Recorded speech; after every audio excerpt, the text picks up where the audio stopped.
Deep in Watauga County in the small town of Peoria, there is a sacred place. It's a small forest and it has no name, but the people who live in Peoria call it the Grove. The Grove was used as an Indian burial ground and it emits a supernatural aura so the people don't go near it. Everything was fine until the day Bob Summers arrived. Bob Summers was a wealthy man from the north. He came 1,000 miles to come live the mountain life in the Appalachian Mountains. He was fed from a silver spoon growing up, and he always got what he wanted. Everything was disposable to him. He went to the local landowners to see if he could buy some land in the woods for his mountain house, but no one had exactly what he wanted. So then he looked on a map to try to find the perfect place. He saw a place labeled The Grove. Not knowing exactly what it was, he head out to go find it. On the way over there, he found a small teepee on the side of the road. Thinking it was abandoned, he went in to investigate. Whenever he went in, there was an old man in there. Clearly shocked, he asked, "Who are you? What are you doing here?" So Bob answered, I'm going westward to try to find a place called the Grove. You know it?" It's like, "Cornapana? That's a sacred place. You will be cursed if you go in there." Bob said, "I don't believe in curses, you old man. I need to get there." So then the old man said, "Terrible things happen to people who go into sacred places." And then Bob said, "I don't have time for this." So then he goes off. He gets to the entrance of the grove, and there's a rock with an engraving on it. He doesn't know what it reads, so he doesn't pay attention to it. Then Bob goes in the middle of the forest, starts sawing down trees. Now the Indians buried their people beside the trees to make sure, or not to make sure, but to see that their spirits would go into the trees.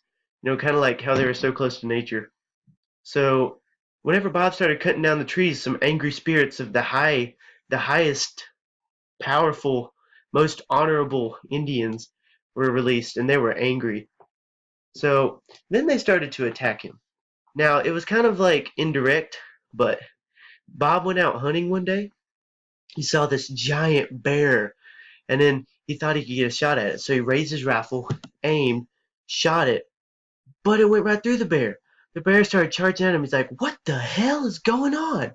So then he tries to shoot the bear again, but it goes right through him again. So he starts to run this time, but then the bear he teleports in front of Bob and causes him to go into a state of shock so bad that he passes out.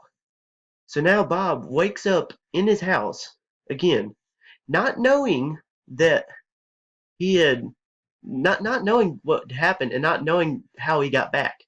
He just knew that he was in his house. So he looks out and there's a blue sky, perfect blue sky. He walks out the house and there is a strike of lightning that hits 5 feet in front of him. And the skies are black now. And the force of the blow blows him back so far. He's like, "Whoa, man, that was really close." So then now he's just really scared. And another lightning strike hits him. But then this gust, well, not hits him, but hits really close to him. So a giant gust of wind comes by, knocks his house over, carries him all the way half a mile eastward. And ironically, he hits a tree and lands right in front of the old man's teepee. The old man said, "Back already, huh?" And he takes him inside of his teepee and feeds him something to drink. So this special drink puts him right to sleep. And he wakes up back in his house. And there's no way for him to escape it. He keeps going, ending up back into his house. He can't die. The spirits torture him every day, and he cannot kill himself. He just has to die naturally. And the local people of Peoria tell the story of Bob Summers to make sure that the Indian culture is preserved and it is cherished, and to make sure that no one messes with the Grove or any other sacred place again.